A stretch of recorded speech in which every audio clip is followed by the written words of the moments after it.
আরে যেটা কলেজে উঠতেছে তোমার মাসি পালপাড়া বলে তোমার কে মারা গেছে না আত্মীয় মাসি দেওয়ার কিভাবে মারা গেল ফাঁসি দিয়া। নিজে নিজে ফাঁসটা গেছে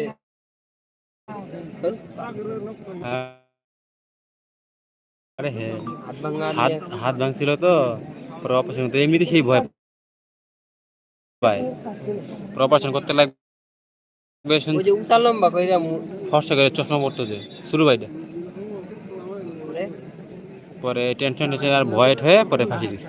সব তো ভয় পায় সেই ভয় পায়। একটু কাটলে খেতে কাজ করতে দেয়, এত বড় হয়েছে বুঝলি, 30-এর মতন বয়স।